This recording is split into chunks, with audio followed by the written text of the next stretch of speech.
حدیث میں آتا ہے کہ ایک صحابی جس کا نام مرصد بن ابو مرصد رضی اللہ تعالی عنہ تھا، یہ مکہ سے مسلمان قیدیوں کو اٹھا کر لایا کرتے تھے اور مدینہ پہنچایا کرتے تھے۔ اناق نامی ایک بدکردار عورت مکے میں رہا کرتی تھی۔ جاہلیت کے زمانے میں اس عورت سے تعلق تھا، ان کا اس عورت سے تعلق تھا۔ حضرت مرصد رضی اللہ تعالی عنہ فرماتے ہیں کہ ایک مرتبہ میں ایک قیدی کو لانے کے لیے مکہ شریف گیا۔ ایک باغ کی دیوار کے نیچے میں پہنچا۔ رات کا وقت تھا، چاند اپنے حسن سے جہان کو منور کر رہا تھا۔ اتفاق سے اناق آ پہنچی اور مجھے دیکھ لیا، بلکہ پہچان بھی لیا، اور آواز دے کر کہا، کیا مرصد ہے؟ میں نے کہا، ہاں میں مرصد ہوں۔ اس نے بڑی خوشی ظاہر کی اور مجھ سے کہنے لگی، چلو رات میرے پاس گزارنا۔ میں نے کہا، اناق، اللہ نے زناکاری حرام کر دی ہے۔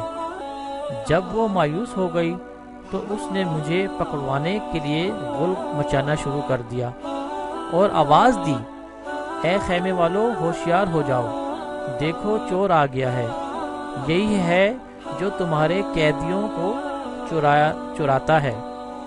لوگ جاگ اٹھے اور 8 آدمی مجھے پکڑنے کے لیے میرے پیچھے دوڑے۔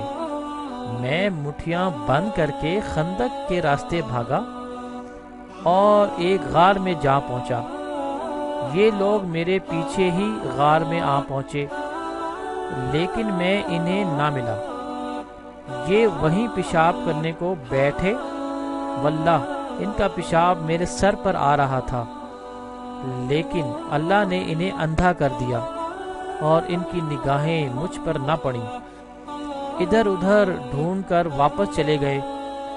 میں نے کچھ دیر گزار کر جب یہ یقین کر لیا کہ وہ پھر سو گئے ہوں گے تو یہاں سے نکلا، پھر مکہ کی راہ لی اور وہیں پہنچ کر اس مسلمان قیدی کو اپنے کمر پر چڑھایا اور وہاں سے لے بھاگا۔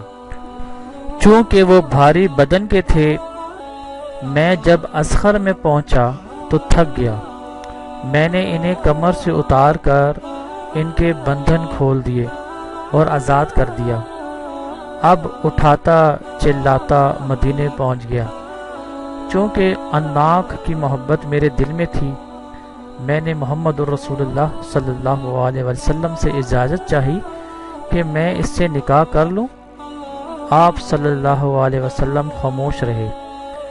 میں نے دوبارہ یہی سوال کیا، پھر بھی خاموش رہے، اور یہ آیت اتری، زانی زانیہ یا مشرکہ ہی سے نکاح کرے، عورت زانیہ سے زانی یا مشرک ہی نکاح کرے، اور مسلمانوں پر یہ نکاح حرام ہے۔ تو محمد الرسول اللہ صلی اللہ علیہ وسلم نے فرمایا، اے مرصد، زانیہ سے نکاح زانی یا مشرک ہی کرتا ہے، تو اس سے نکاح کا ارادہ چھوڑ دے۔ جامع ترمذی، تفسیر ابن کثیر۔